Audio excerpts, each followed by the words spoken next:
The creepy reel brings you a little at a time. I lived in a very poor part of my country as a kid. The town was riddled with crime, but the lack of authority, violence reigned free. Bodies piled up on the streets and were burned in plain sight. The smell of burning flesh is something I cannot forget. The sounds of semi-automatic weapons crackled through the night air as families hunkered down and prayed to see morning. As a kid, I never got used to the sights and sounds of violence. I lived like a hermit with my family in a beaten-up home. It was essentially a wooden shack with no airflow. The zinc roof leaked every time it rained, creating an odor of mold so pungent it stopped your breath. Bugs took up residence when darkness fell, and rats clawed at the wood between walls as soon as the lights went out. Every night for my entire childhood, I slept for no more than a few hours. This caused me to develop depression, anxiety, and mental health issues at a young age. My growth was stunted, and I barely ate. When I was old enough, I got a job to start saving for my own place and lived off sardines and crackers to reach my goal sooner. 20 grueling years later, in a long flight to another country, it happened. Like a spontaneous miracle. It was a beautiful 2-story home that was fully renovated from the ground up.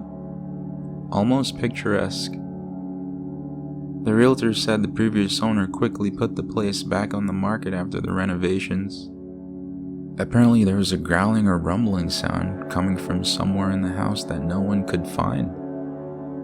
It didn't bother me. Compared to what I've lived in, this was a dream come true.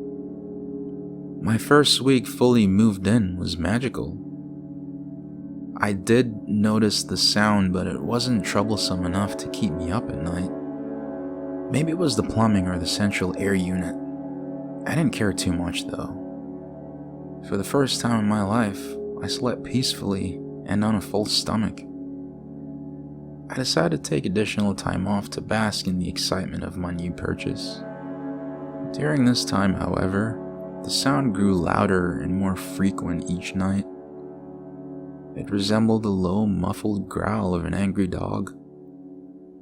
After enough nights of ignoring the noises, I finally decided to get out of bed and investigate. I traced the sound down to my basement, but when I arrived and flicked the lights on, it vanished and revealed only silence. I peered around the room and checked every corner, every piece of piping, and even banged on the AC unit to imitate the sound. On the final bang, I sliced my palm open on the sharp edge of the metal panel. Grimacing in pain as blood dripped all over the basement floor, I sprinted up the stairs to dress the wound and climb back in bed, where I fell asleep to silence. It returned the following night, louder than before. I ventured back into the basement and performed my routine checks. Nothing again. As I was leaving, I noticed that the trail of blood was gone. There's no way it dried that quickly, and even if it did, there was no stain. The line has always been blurred for me between reality and psychotic break. I never did resolve any of my trauma from my past. My life felt normal enough, and I hated mind-altering medication for fear of the nasty side effects. Suddenly, I was filled by a forceful urge. Glancing down at my wrapped hand, I removed the bandage and squeezed the wound, holding my breath as I allowed a large volume of blood to pool on the basement floor. My arm grew numb and my body felt light from the loss of blood. I dizzily navigated to the restroom to wrap my hand and fell asleep to silence once more. It seemed to be every night now. It was louder, deeper, more demanding. I tried to ignore the sounds for as long as I could bear. Ultimately, I had to enter the basement again to quench the noise. I stood in the center of the room, not really knowing what I was doing, or rather, what I was being drawn to do. I listened to my heartbeat in the dead silence, every sound amplified by the empty void I stood in. I felt the floor vibrate at my feet as a bellowing growl erupted from thin air. The sudden shock sent me leaping without hesitation towards the tattered toolbox. Overcome by the urge once more, I felt the loss of control of my movements and thoughts as I forcefully slammed the toolbox to the floor. In one motion, I grabbed the old rusty pair of pliers and slid my pinky between its jaws. It took a few forceful tries. The worst part was getting the damn rusty tool to break the bone. I didn't feel the pain until the next morning. I slept so soundly like you wouldn't believe. I need this house. I need this peace. I can't and won't sell it. This was my dream. I began donating pieces of myself each night the house demanded it. Toes, fingers, ears, chunks of flesh. When I could no longer walk or hold things without fumbling due to the lack of digits, I quit my job to enjoy this little slice of tranquility. I owned a home. The house gave me a few weeks of quiet nights as it appeared to be satiated by the prior week's donations. Just like before, however, it growled for more. The volume of the growl grew so loud that it vibrated the entire house, it seems. I angrily stormed into the basement and screamed into the abyss. Why can't you just be satisfied? I had no part of me left to give, but the house wouldn't let me sleep if I didn't give something. The urge took control of my mind and body once more. Glancing at the rusty tools, I grabbed the machete and began to hack away. One dull, forceful strike after another until the final swing was the sound of metal on concrete. I hopped up the stairs on one leg that night, trailing blood behind me as I did so. I awoke on the top step of the basement to growling in my head, my leg throbbing from the pain and my vision blurred from the loss of blood. No, this can't be right. Another growl erupted in my head that felt as if it caused my brain to rattle against my skull. I fumbled in the dark, slowly making my way down the stairs. The sounds of chattering teeth and sloshing was all around me. I stood on the steps and listened intently as tiny squeals could be heard from somewhere below the basement. I heard movement through a thick, sticky substance as if something were slithering around. Fuck this.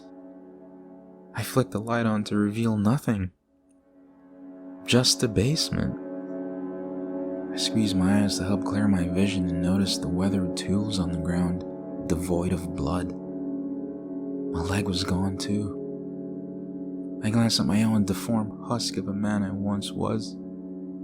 My wounds were infected and still bled beneath the bandages. My hands were missing various fingers. There were gaping holes in my head where ears once resided. This time, there was no urge. I've lost my will to live peacefully in my first home. I have given a little each time until there is nothing left to give. Don't be sad. I enjoyed my time here. I enjoyed being a homeowner. But some people aren't meant for great things. I hopped over towards the assortment of tools. I was so nervous because for the first time ever, I'm doing this of my own volition. I'm doing this to finally be able to live in peace. Thought about the excruciating pain of trying to take my own life with the limited tool choices, and almost forfeited my decision for everlasting peace. Then it occurred to me. The light. I wasn't sure if it would work or if it were all in my head, but I decided to try it anyways. I hopped over to the switch and flicked the lights off. My legs suddenly felt cold and wet as if submerged in liquid. I felt tiny bites and pinches on my arm near the light switch. The sound of chattering teeth seemed to come from the direction of the tools. I nervously traversed the new terrain, bracing myself against the wall with my arms as I felt the biting grow more intense and the warmth of the blood run down the side of my torso. I suddenly lost my footing and fell face first into the liquid, realizing that my other leg had been chewed away from my body. The chattering grew louder as I crawled closer through the thick, murky fluid. My arm dropped into what felt like a hole as I reached the source of the chattering. I closed my eyes, feeling the tiny biting and pulling of flesh from the remainder of my figure. It was slow, but painless. I smiled at how poetic this may seem. Then with one final pull with my right arm, I fell into what lies below. Into darkness, into nothing, into peace.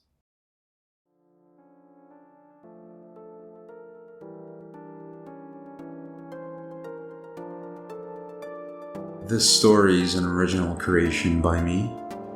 If you enjoyed this video, please remember to like, subscribe, and share, as new content will be uploaded weekly. To submit a story request or stay up to date on my uploads, follow my subreddit and Twitter. All links in the description below. Thank you, and stay creepy.